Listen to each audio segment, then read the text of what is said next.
Have you ever been so concerned about sounding fluent in English? That is where I come in. My name is Love Robert. I am a diction and communication coach, and for this episode, I will be talking about fluency and how you can be fluent in just 4 steps.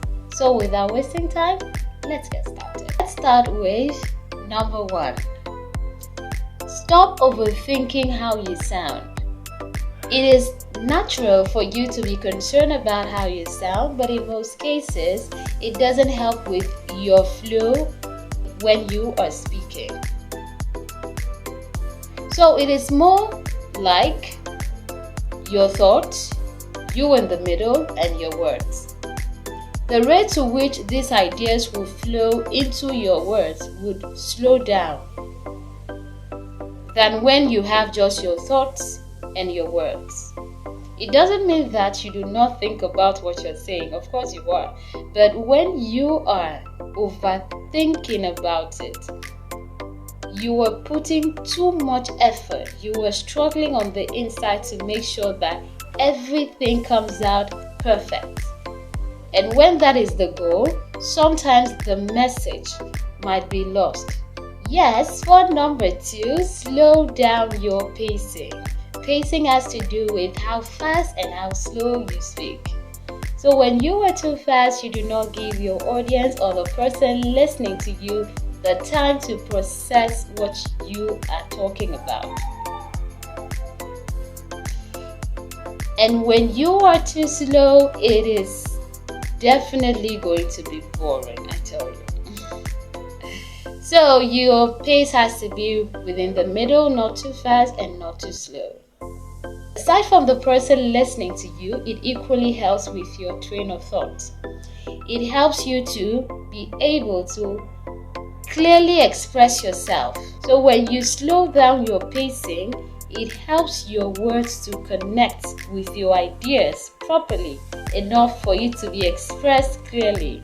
That is the magic behind speaking slower. 3. Think in English. So this simply means when you want to say something, do not translate it first in a local dialect before you say it. So this places little pause, which is longer than normal, in between your sentences or your ideas. In order to be fluent, when you have to express something in English, think in English first. This helps with your flow and ideas to be clearly expressed. For number 4, use short prompts to answer questions for 10 to 20 seconds without preparation. So this helps with spontaneity because you have to talk about something without your preparation. Let me tell you how I do it.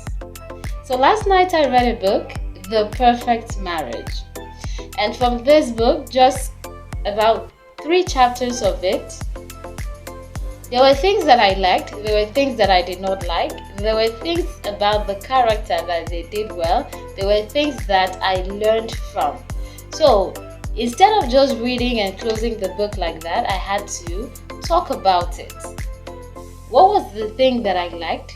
What was the thing I did like? What was the thing that I learned? And what was the thing that I wished the other character did better? So these were things that I could talk about, and this is not something that I had prepared for. Just talk about it. The essence is just to help you think on your feet and help you think under pressure. It doesn't mean you have to be very fast. Remember to use the steps that I have outlined from 1 to 3. When you use it, you will be able to express yourself fluently. But if you do not have a book you're reading currently or you plan to read soon, please you could use any question. For example, what did I do for myself today that made me move from one stage in my goal to the other? Or what did I do today that made me felt good What did I do for myself today?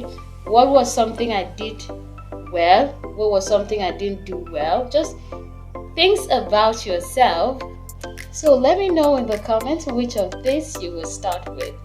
And with that, I will see you tomorrow.